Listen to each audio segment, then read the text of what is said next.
이제 성경 말씀을 함께 보시겠습니다. 우리 구약 성경 창세기 30장 25절에서 29절 말씀입니다. 구약 성경 44면 창세기 30장 25절에서 29절인데 다 찬일로 알고 봉독해 올리겠습니다. 라헬이 요셉을 낳은 때에 야곱이 라반에게 이르되 나를 보내어 내 고향 내 본토로 가게 하시되 내가 외삼촌에게서 일하고 얻은 처자를 내게 주어 나로 가게 하소서. 내가 외삼촌께 한 일은 외삼촌이 아시나이다. 라반이 그에게 이르되 여호와께서 너로 인하여 내게 복 주신 줄을 내가 깨달았노니 내가 나를 사랑스럽게 여기거든 유하라. 또 가로되 내 품삯을 정하라. 내가 그것을 주리라. 야곱이 그에게 이르되 내가 어떻게 외삼촌을 섬겼는지 어떻게 외삼촌의 짐승을 쳤는지 외삼촌이 아시나이다. 아멘. 오늘 이 야곱의 그 삶 속에 이제 우리가 아시는 대로 그 형 에서를 피해서 이제 바담 아람 이 삼촌 라반의 집에 갔었는데 거기에서 이제 그 삼촌 라반의 두 딸 중에 라헬을 사랑하게 돼서 그를 아내로 얻고자 이제 7년을 봉사했는데 삼촌이 야곱을 속이고 큰딸 레아를 시집 보내게 되죠. 그래서 또다시 그 라헬을 사랑하기 때문에 7년을 더 봉사했다. 그리고 이제 그 14년의 어간을 살아가는 동안 이제 자식을 얻게 됩니다. 그런데 그렇게 사랑했던 라헬에게는 라헬을 통해서는 자식을 얻지 못하다가 오늘 14년이 지난 다음에 이제 오늘 이 라헬이 요셉을 낳은 때 아내 라헬이 이제 요셉을 낳게 됐다는 거죠. 그래서 이 야곱이 라반에게 찾아가서 이제 자기의 계획을 말합니다. 속마음을 말하죠. 그게 오늘 25절, 26절인데 나를 보내어 내 고향 본토로 가게 해달라. 그리고 내가 외삼촌에게 대가로 일해서 얻은 이 처자를 내게 주어서 가게 하라. 외삼촌을 위하여 한 일을 외삼촌이 다 알지 않습니까? 이제 그렇게 말을 하죠. 이 야곱이 14년 동안 묵묵하게 뭐 이렇게 큰 보수 없이 이렇게 일을 했지만 오늘 이 말 속에는 사실 그 겉으로 보이는 게 다가 아니라고 하는 것을 우리가 이제 보게 되죠. 오늘 25절에도 26절에도 외삼촌께 한 일은 외삼촌이 아시나이다. 그렇게 말을 했고 또 29절에도 내가 어떻게 외삼촌을 섬겼는지 어떻게 외삼촌의 짐승을 쳤는지 외삼촌이 아시나이다. 당신이 봐서 알지 않습니까? 그러니까 참 어쩔 수 없이 고향을 떠나서 살게 됐는데 얼마나 외로웠겠습니까? 그럴 때 삼촌이라는 사람이 조금 그 자기의 딸 중에 라헬을 사랑하는 것을 알고 시집을 보내되 조금 잘해줬으면 좋겠는데 이 욕심이 많은 사람이다 보니까 이 자기 딸을 이용해서 뭐 이용한 거나 마찬가지죠. 야곱을 통해서 이익을 얻으려고 보수를 주지 않고 일을 많이 합니다. 시킵니다. 이제 31장에 넘어가서 이 사건이 어떻게 된지를 보게 될 적에 굉장히 야곱이 고생을 많이 하죠. 그럴 때마다 고향이 그리워지겠죠. 누가복음 15장에 나오는 대로 집을 나간 둘째 아들이 그 돼지들이 먹는 쥐업 열매를 먹을 때 그 자기 아버지의 집에서 편안하게 살던 때가 그리웠던 것처럼 마음이 외롭고 그리웠지만 그렇다고 돌아갈 처지가 되는 것도 아니고 그렇다고 해서 여기서 자기 권리를 주장할 입장이 되지 않다 보니까 그냥 참고 참는 것밖에 없다. 오늘 참 우리 주변에 보면 그런 사람들이 많아요. 특별히 이민생활 속에서는 말없이 잘 참는 것 같지만 근데 그 사람의 내면을 들여다보면 그 마음속에 상처가 많고 아픔이 많은 것을 보게 됩니다. 하나님의 성령이 우리의 아픔을 치유하시는 것처럼 우리 주변에 이 이민생활 속에서 그 내면에 상처와 아픔이 있는 사람들을 치유하는 것. 예수님이 행하신 일이 바로 그런 거였죠. 어쩔 수 없다 보니까 크게 자기의 의사를 말하지도 못하고 크게 소리내서 울지도 못하는 그런 불쌍한 인생들, 그런 사람들이 많다고 하는 거죠. 야곱이 그랬어요. 어쩌면 라반에게 처음에 만났을 때 이러이러한 얘기를 다 했기 때문에 너는 돌아갈 수도 없다. 돌아가면 지금 여지까지 분노를 가지고 있는 에서 앞에 네가 갈 수 있을 것 같냐? 너는 가지도 못하고 너는 오지도 못한다. 참 이렇게 사람의 약점을 가지고 이용하는 사람은 참 나쁜 사람인데 그런 사람들이 많이 있죠. 더군다나 이 야곱 같은 사람. 그런데 이 야곱이 내가 이제 가겠다 그런 말을 합니다. 가겠다. 뭔가 해결된 문제가 없는데 가겠다 그렇게 말하죠. 이게 오늘 중요한 우리의 삶의 어떤 그런 터닝 포인트가 될 수도 있는데 아무것도 해결된 게 없죠. 14년 동안 보수를 받지 않고 일을 해줬기 때문에 재물도 없고 12명의 아들을 낳았는데 물론 지금 현재까지는 11명이었죠. 그 식솔들을 먹여 살릴 만한 그런 재물도 없는데 가겠다는 거예요. 근데 가게 되면 또 역시 자기 형 에서가 그 분노가 풀려서 참 네가 객지에 나가서 많이 고생했구나 받아들여준다는 보장도 없는데 가겠다. 왜 야곱이 그런 결정을 하게 됐을까? 근데 하나님이 오늘 이 성경에 보시면 야곱의 삶에 지금 개입하시는 겁니다. 야곱의 삶에 개입하는 거. 야곱이 결정을 내렸을 때 하나님의 개입하시는 사건들. 하나님은 이 야곱과 라반의 관계 속에서 라반이 자기의 욕심을 취하는 것 같아 보였지만 그 사건까지도 개입하셔서 하나님이 야곱에게 복을 주는 사건이죠.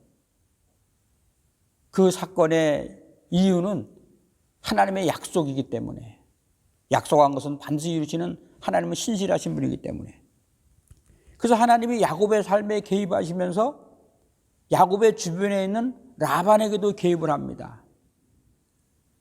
갑작스럽게 아무 말 없이 묵묵하게 잘 오래 참으면서 힘을 다해서 수고해 준 것을 라반이 알았는데 그 야곱이 가겠다. 안 보내줄 수도 없고 보내줄 수도 없고 더군다나 또 자기의 딸들과 그런 손자들까지도 다 갈 수밖에 없을 때 참 이게 덜컥 가슴이 내려앉는 거예요. 그런데 여기서 더 중요한 것은 뭐냐면 27절에 라반이 그에게 이르되 여호와께서 너로 말미암아 내게 복을 주신 것을 내가 깨달았노니 알았다는 거예요. 야, 야곱은 하나님이 복 주는 사람이구나. 야곱에게 일을 맡기면 일이 잘 되는구나. 그러니까 야곱을 붙잡아야 돼요. 복 있는 사람하고 같이 가야 됩니다. 우리 시편 1편 말씀 알지 않습니까? 복 있는 자랑 같이 가면 복을 받는 거죠. 잠언서에도 그런 말씀이 나옵니다만 그러면서 만약에 네가 나를 사랑스럽게 여기거든 여기 그대로 유해라. 그 대신 그동안은 다 무료로 일을 해줬지만 내가 너에게 충분히 보수를 주겠다. 그런 말씀을 하는 거거든요. 여기서 깨달았다고 하는 말은 징조를 보다라고 하는 그런 의미입니다. 징조. 야곱이 가는 곳마다 이상하게 뭐가 잘 돼요. 하나님께서 그렇게 하셨겠죠.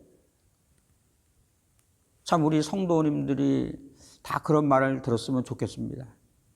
야, 저 교회 성도님들은 하는 일마다 잘 돼.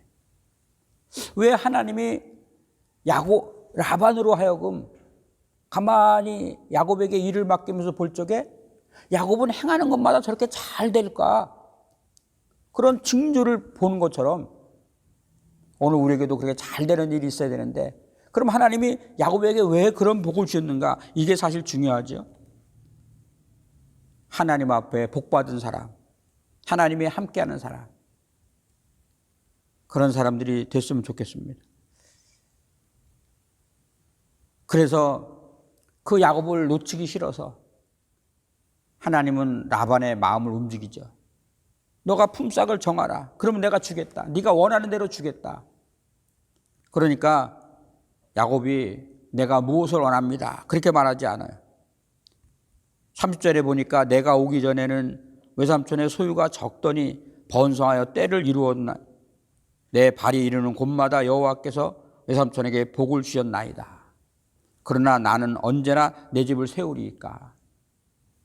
이게 참 옛날 사람들이 말하는 방식인데 내가 열심히 수고를 해서 참 외삼촌은 처음에는 그렇게 재물이 많지 않았지만 지금은 많은 재물을 얻지 않았습니까? 그런데 나도 내 가정이 있고 아내가 있고 자식들이 있는데 이렇게 외삼촌에게 그냥 수고만 하면은 나는 언제 아내에게 자식에게 또 그리고 번듯한 그런 참 가장의 노릇을 할 수 있겠습니까? 이제 그런 얘기예요. 이 얘기를 오늘날 말로 바꿔보면은 고생은 내가 진탕했는데 왜 당신이 다 이익을 가져가냐. 지금 그런 거죠. 그래서 거듭거듭 내가 어떻게 외삼촌을 위해서 수고하고 애쓴 거를 알지 않습니까? 지금 그렇게 말하는 거죠. 세상은 그렇습니다. 열심히 수고하는 사람이 있는가 하면 수고를 한 만큼 얻지를 못해요. 사람이 수고를 하셨지만 그 수고를 거두게 하시는 분은 주님이신데 그런데 여기서 그런 얘기가 있죠. 왜 야곱이 담대하게 그런 말을 할 수 있는가? 라반이 말한 것처럼 하나님이 너와 함께 하시는 표적을 내가 봤다. 그래서 너가 하는 일마다 잘 되는 것을 내가 안다. 그런 것처럼 어떤 야곱도 알았던 것 같아요. 당연히 알았겠죠. 예를 들면 그런 거죠. 조금 좀 이렇게 좀 약한 양떼들, 소떼들, 뭐 염소떼들, 그리고 조금 지역이 좋지 않은 곳, 별로 그렇게 정말 물 찾기도 힘든 그런 척박한 땅, 그런 쪽으로 가서 먹이라 그래도 아마 이상하게 뭐 잘 될 수도 있죠. 그래서 아마 야곱도 하나님이 나를 도우시는구나. 그 돕는다는 것을 알았기 때문에 담대하게 내가 가겠습니다. 예를 들어서 너 지금 한 푼도 없이 어디를 가냐? 나는 그래도 가겠습니다. 내가 비록 한 푼도 없지만 하나님이 나와 함께 하십니다. 뭐 그렇다는 얘기죠 지금. 왜 그러냐 하면 야곱은 자기의 삶을 통해서 그 에서를 피해서 삼촌 라반의 집에 올 적에 그 어느 한 지역에 머물러서 밤에 돌을 베개하고 유숙할 때 거기서 꿈에 하나님을 만나는 사건, 그리고 하나님께서 내가 너와 함께 있어서 어디로 가든지 너를 지키며 너에게 약속한 모든 것을 이루기까지 떠나지 아니하리라. 그 약속을 지금 자기가 보는 거예요. 아, 그렇구나. 그때 만나주신 그 하나님이 나와 함께 하시고 나를 지켜주시고 인도하시고 또 그 약속하신 것을 이루기까지 나를 떠나지 아니하신다.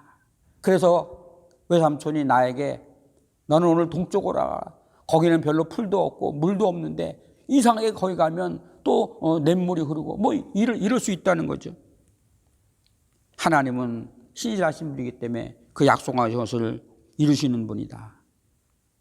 근데 오늘 성경은 이런 얘기죠.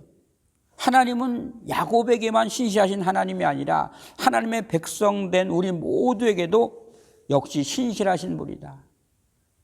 하나님이 야곱에게 약속하신 것을 이루셨다면 오늘 하나님의 약속을 붙잡고 살아가는 모든 성도들의 삶에도 하나님은 반드시 그 약속을 이루시는 분이다. 그런데 여기서 우리가 알아야 될 사실이 하나 있죠. 그것은 뭐냐면 하나님이 우리에게 약속을 주셨다고 해서 우리가 아무렇게나 살아도 하나님이 그 복을 우리에게 그냥 부어주시는 것은 아니라고 하는 거죠. 그 축복을 받기에 합당한 삶이 있어야 됩니다. 합당한 삶.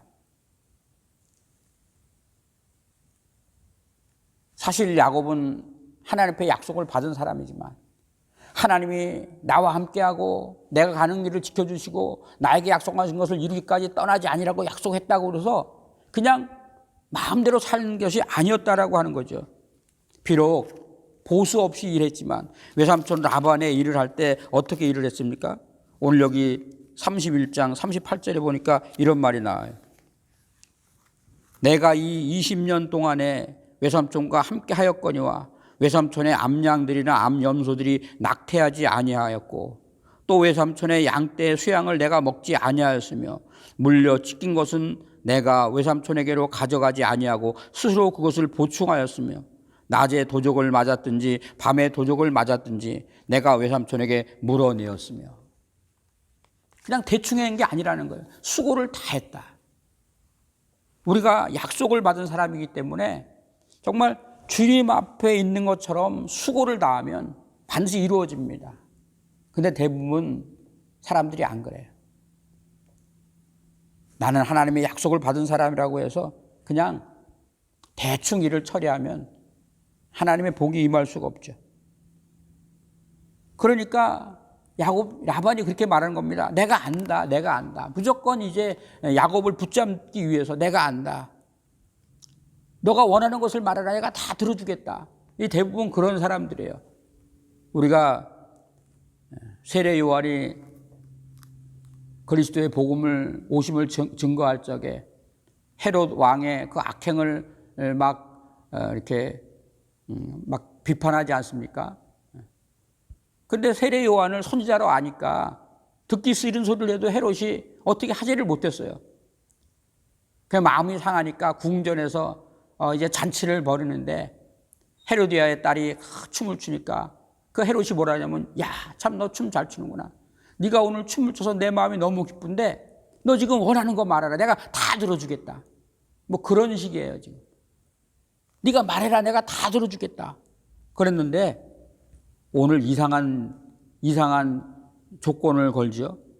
32절에 보니까 오늘 내가 외삼촌의 양떼에 두루다니며 그 양 중에 아롱진 것과 점 있는 것과 검은 것을 가려내며 또 염소 중에 점 있는 것과 아롱진 것을 가려내리니 이와 같은 것이 내 품삯이 되리라. 이게 무슨 말씀이냐면 사실 이 품삯을 정할 때는 일반적으로 지금 외삼촌의 양이 지금 100마리 아닙니까?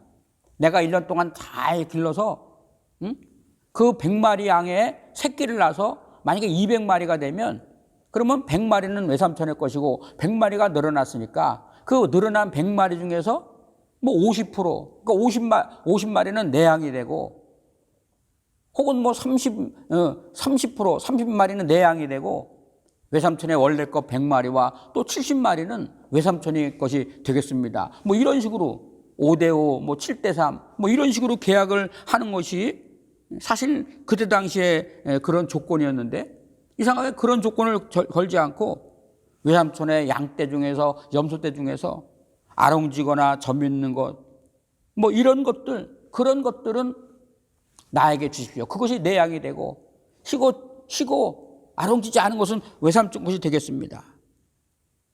그런데 사실 이 원문에 보면은 뭐라고 되어 있냐면 이 어린 양 중에 아롱지거나 점 있는 것이 꼭 검은 것이 나면 그것은 내 것이 되겠습니다.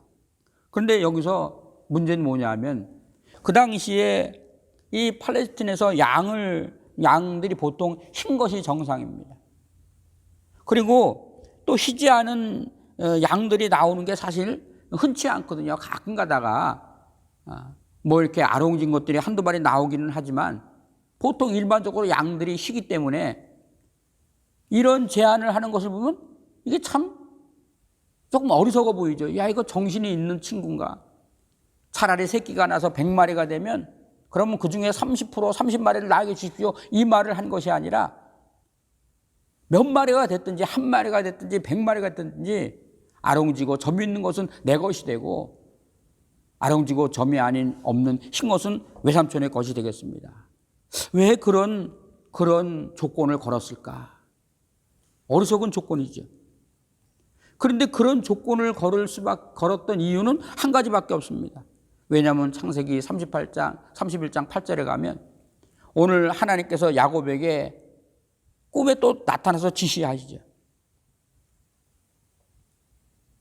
그러니까 오늘 여기 31장 8절에 보니까 그가 이르기를 점 있는 것이 내 싹이 되리라 하면 뭐 이렇게 쭉 얘기하다가 이제 11절에 그런 말씀이 있습니다. 꿈에 하나님의 사자가 내게 말씀하시기를 야곱아 하시기로 내가 대답하기를 여기 있나이다 하매 가라사대 내 눈을 들어보라 양떼를 탄 수것은 다 얼룩무늬 있는 것 점 있는 것 아롱진 것이니라 라반이 내게 행한 모든 것을 내가 보았노라.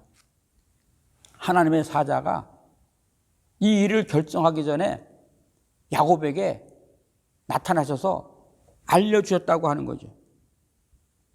그러니까 지금 인간적인 면으로 볼 때는 라반이 어이가 없는 거예요. 아니, 열심히 객지에서 고생을 하고 일하다가 좀 이상하게 된 거 아니야? 어이가 없는 조건이지만 오늘 이 야곱의 조건은 뭡니까?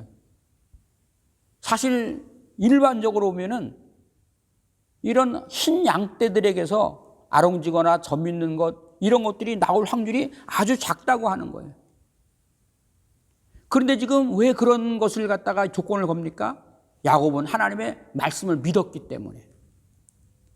하나님의 말씀을 믿었기 때문에 우리 인간적인 이성을 가지고 상식을 가지고 생각할 때 야, 100마리 중에서 한두 마리밖에 나올 수 없는 그런 뭐 많아야 10마리 정도 나올 수 있는 그런 아롱지고 점 있는 것이 내 것이 된다고 하는 것은 상식적으로 볼 때는 손해처럼 보이지만 하나님이 그렇게 하라고 그러니까 믿음으로 했다고 하는 거예요. 오늘 하나님의 축복은 믿음을 통해서 온다고 하는 것. 지금 이것을 여기서 보여주는 거죠. 이 이야기를 들으니까 라반이 얼마나 좋겠습니까? 그렇게 하자. 당장 그런 아무리 많아도 100마리 중에서 10마리도 안 나오는데 그러면 너무나 큰 이익이거든요. 그래서 그렇게 하기로 결정을 한 다음에 오늘 35절부터 36절에 보니까 라반이 이제 야곱에게 맡길 양떼 중 염소떼 중에서 아롱지고 점 있는 것을 다 가려냅니다. 그리고 그것을 자기 아들들에게 맡기고 3일 길을 떨어뜨리는 거예요. 먼 곳에서. 말하자면 야곱에게는 흰 염소와 흰 양만을 맡기고 그 다음에 아롱지고 점 있는 것이 태어나지 못하도록 아주 원천적으로 막아버린 것이죠. 참 야곱이 참 이기적인 사람이에요. 그만큼 수고하고 애쓰면 혹시 그런 아롱지고 점 있는 것이 태어나봤자 10분의 1밖에 안 되는데 많아야 그 정도 양보할 수 있는데 얼마나 이렇게 인색한 사람인지 모르죠. 그러니까 야곱에게는 이제 아롱지거나 점 있는 검은색 뭐 이런 염소나 양이 한 마리도 없는 거예요. 그런데 오늘 여기 본문에 보면 야곱이 이상한 일을 벌입니다. 37절부터 39절에 보니까 야곱이 버드나무, 살구나무, 신풍나무 가지 거기를 갖다가 가지를 벗겨가지고서 양들이 염소들이 물을 먹을 때 그것들을 볼 수 있게끔 그 앞에다가 놓는 거예요. 그래서 그 물을 먹고 쉬면서 그 양이나 염소떼들이 이제 새끼를 뵐 때 그 신풍나무나 버드나무 가지에 얼룩덜룩한 것을 보고 봤다는 거죠. 그런데 묘하게 그렇게 새끼를 낳게 되면 얼룩덜룩하고 점 있는 것들, 이런 것들이 나는 거예요. 그런데 여기서 우리 이런 생각을 해봐야 돼요. 옛날에 부흥사들이 이것은 바라봄의 법칙이다. 사람이 바라보는 대로 된다. 미국에도 그렇게 말하는 사람들이 있어요. 긍정적인 사고. 그러나 이건요, 과학적으로 전혀 근거가 없는 얘기입니다. 맨델의 유전학 법칙에 보면요, 바라본다고 그 유전적인 DNA가 바뀌어지는 게 아니에요. 짐승들에게 좋은 음악을 들려주면 그 생체의 리듬이 편안해지니까, 그래서 뭐 잘 자라고 털들이 윤기 있고 이런 것들은 가능하지만 그 좋은 음악을 들려주거나 뭐 혹은 이렇게 단풍나무 껍질을 벗겨서 얼룩덜룩하게 만드는 것을 봤다고 해서 흰 양들이 얼룩덜룩하고 점 있는 그런 새끼를 낳게 된다고 하는 거, 그거는 근거가 없는 얘기라고 하는 거죠. 그래서 주석가들은 뭐라고 설명을 했냐면 도대체 이해가 안 되니까 이거는 아마 야곱의 간절한 기도다. 양들이나 염소떼들이 물을 먹을 때 그 앞에 얼룩덜룩한 단풍나무 그 가지를 꼽아놓고, 하나님, 쟤들이 여기서 물을 먹고 여기서 새끼를 뵐 때 저 얼룩덜룩한 저 나무처럼 그런 양들, 그런 염소들을 이렇게 낳게 해주십시오. 그렇게 간절히 기도했다. 뭐 그렇게 소개한 사람도 있습니다만은 사실 그런 거 가지고 이 사건을 우리에게 이해시킬 만한 그런 근거는 아무것도 없다고 하는 거죠. 한마디로 야곱이 이와 같은 일을 했기 때문에 야곱에게 오늘 여기 맨 마지막 부분에 있지 않습니까? 이제 30장 43절에 이에 그 사람이 심히 풍부하여 양떼와 노비와 약대와 나귀가 심히 많더라. 그런 일을 했기 때문에 새끼를 낳는 것마다 다 얼룩덜룩하고 아롱지고 점 있는 것이 되어서 야곱의 그 양떼와 염소떼 숫자가 많아진 것이 아니라는 거죠. 근데 어쨌든 결론은 그렇게 됐다고 하는 거예요. 우리는 왜 그렇게 됐을까? 앞전에서도 말씀을 드렸지만 그 사실을 우리는 창세기 31장 10절에서 보게 되죠. 무슨 말씀입니까? 거기에 보면 야곱이 자기의 꿈 얘기를 하죠. 내가 양의 떼가 새끼 뵐 때 내가 꿈에 눈을 들어보니 양떼를 탄 수양은 다 얼룩무늬 있는 것과 점과 아롱진 것이었다. 그러면서 11절에 또 자세히 설명하는 것.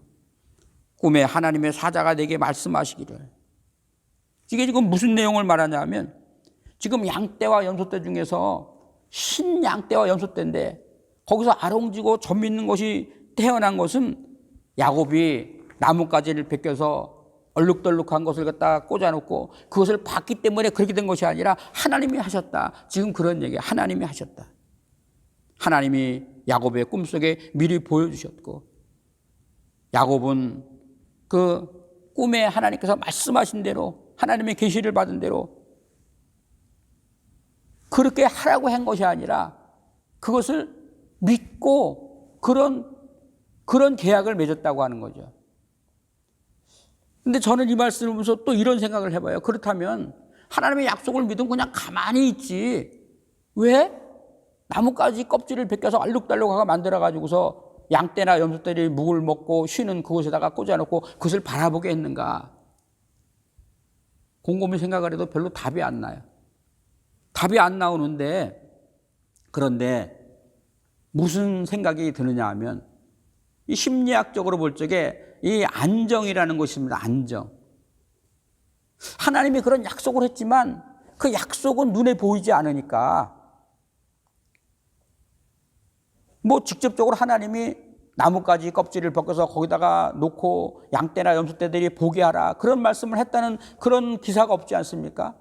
근데 야곱이 그럼에도 불구하고 왜 했을까? 그렇게 볼 적에 그것 자체가 야곱에게 어떤 안정감이 있기 때문에 여러분 예를 들면 그런 거죠.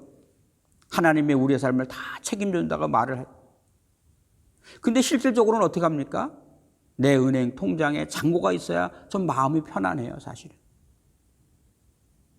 하나님이 다 책임져 줄 테니까 걱정하지 말아라, 그렇게 말을 했는데도 불구하고 내 은행 통장에 잔고가 없으면 불안한 게 인간의 마음이거든요. 어떠면 하나님은 그렇게 말씀하지 않았는데 야곱 스스로가 불안하니까 어떤 그 믿음을 붙잡기 위한 그런 하나의 방편으로 그렇게 한 것은 아닌가, 그런 생각이 들었어요. 어쨌든 중요한 것은 지금 라반은 이 야곱과의 이 참 어이없는 이 계약, 상식을 초월한 이런 참 계약, 거기에다가 라반의 욕심이 더해져서 야곱에게 맡기는 양떼들 중에서 아롱지고 검고 얼룩덜룩한 점 있는 것들은 다 빼어내서 자기 아들들에게 맡겨서 3일끼나 떨어뜨려 놓고 야곱에게는 흰 양, 흰 염소떼만 줬다고 하는 거예요. 도저히 그런 일이 일어날 수 없는 환경. 그러나 하나님의 역사는 막을 수 없다. 이게 두 번째 사건입니다. 사람이 아무리 안 되려고 해도 하나님이 하시면은 안 될 수 없는 것이고, 사람은 아무리 불가능하다고 주저앉아서도 하나님이 하시면 되는 거예요. 지금 성경은 그것을 말하는 겁니다. 하나님의 역사는 사람의 힘으로 막을 수 없다. 우리 인류의 역사가 그거 아닙니까? 역사를 어느 면에서 바라보느냐의 차이가 있지만, 그러나 곰곰이 우리가 이 역사를 주관하시는 그런 어떤 큰 어떤 힘, 그런 하나님의 어떤 그런 계획, 그 계획 안에서 보면요, 사람이 별의별 일. 그래서 이 구약에 나오는 모든 사건들은 그거예요. 자기가 무엇을 하려고 하지만 그러나 그 배후에는 하나님이 하셨다. 하나님이 하셨다고 하는 거예요. 하나님은 라반의 계획을 알죠. 오늘 여기서 결정적으로 중요한 사건이 하나 등장을 합니다. 그것이 뭐냐 하면 이제 31장 13절 말씀이에요. 나는 베델의 하나님이라. 내가 거기서 기둥에 기름을 붓고 거기서 내게서 서원하였으니 지금 일어나 이곳을 떠나서 내 출생지로 돌아가라 하셨느니라. 이 말씀을 듣고 야곱이 그런 결정을 내렸다고 하는 거예요.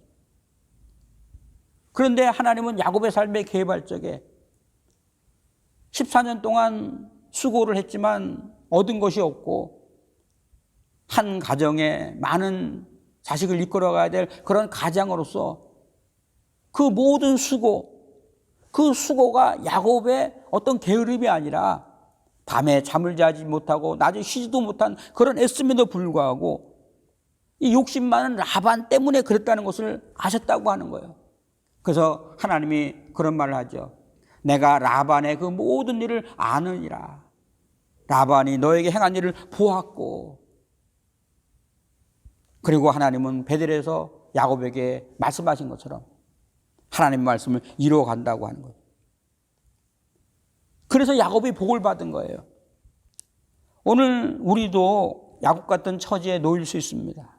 우리 주변에 라반 같은 사람들, 그런 일들이 얼마나 많은지 몰라요. 조금 마음을 놓이고 선하게 대하면 온갖 음모를 꾸미고 남의 것을 빼앗아가는 이런 악한 세상에 삽니다. 이 세상의 속성 자체가 그래요. 그래서 우리가 말은 믿는 사람이지만 어떤 때는 믿지 않는 사람들보다 같이 섞어놔도 도저히 분별이 안 갈 정도로 마음이 강팍합니다. 이 강팍한 세상 속에서 강팍하지 않으면 살아가지 못하니까. 근데 과연 그것이 하나님이 원하시는 뜻이겠는가? 그것은 아니라고 하는 거죠. 그렇다면 이 악하고 이 폐역된 세상 속에서 우리 믿는 사람들이 어떻게 살아가야 되느냐?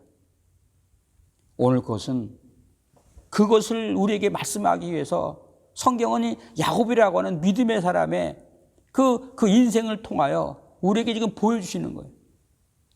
야곱이 실패했느냐? 야곱이 손해봤느냐? 그런 것처럼 보였지만 아니라고 하는 거죠. 하나님은 살아계시기 때문에. 간교한 라반이 야곱의 행한 일을 다 보셨고, 사람이 볼 때는 어리석은 것처럼 보이지만 하나님의 말씀, 약속을 믿고 그 말씀대로 행했을 때 야곱에게 하나님이 복을 주셨다. 야곱이 그 재물을 드리는 것을 원치 않았기 때문에 라반이 모든 수단과 방법을 다 동원했지만, 그러나 하나님이 야곱에게 복을 주려고 작정을 하셨고 또 그렇게 약속을 하셨기 때문에 그 어떤 것도 하나님의 계획을 막을 수 없다. 한마디로 모든 것을 주관하시는 분은 하나님이시다. 지금 이런 얘기를 하는 겁니다. 그러면서 성경은 야곱이 라반의 그 양떼를 치면서 많은 재물을 얻어, 그 모든, 물론 우리가 살아가는 것이 재물이 다는 아니지만 우리가 일반적으로 평가하는 그것이 복이라면 그것이 누가 주었느냐? 전 하나님이시다. 그런 말씀을 하는 거죠. 간교한 라반의 그런 계획 속에서도 하나님께서 약속하신 그 야곱을 지켜주시고 약속을 이루셨던 것처럼 오늘 이 악한 세상 속에서 말씀을 붙잡고 믿음으로 살아가는 저와 여러분에게 야곱에게 약속하시고 약속을 이루신 하나님의 이 동일한 축복, 그런 큰 은혜들이 함께할 줄로 믿습니다. 기도하겠습니다. 하나님 아버지 감사합니다. 오늘 야곱의 삶을 통하여 오늘 믿음으로 사는 성도들을 위로하시고 권고하시는 하나님의 그 역사들을 봅니다. 하나님, 지혜를 주시옵소서, 은혜를 주시옵소서, 믿음을 주시옵소서. 사람의 생각과 방법을 초월하시고 하나님의 뜻을 이루시는 그 하나님의 그 은혜와 능력을 믿습니다. 그 신실하심을 믿습니다. 그 하나님의 약속들이 오늘도 어려운 인민생활 속에서 하나님을 바라보고 주님의 은혜를 구하는 모든 사랑하는 성도님들, 그 가정과 모든 산업들 위해 복을 내리워 주시옵소서. 주께 영광 돌리고 주님의 이름을 높이는 귀한 성도들, 귀한 교회가 될 수 있도록 축복해 주시옵소서. 예수 그리스도의 이름으로 감사하며 기도 올리옵나이다. 아멘.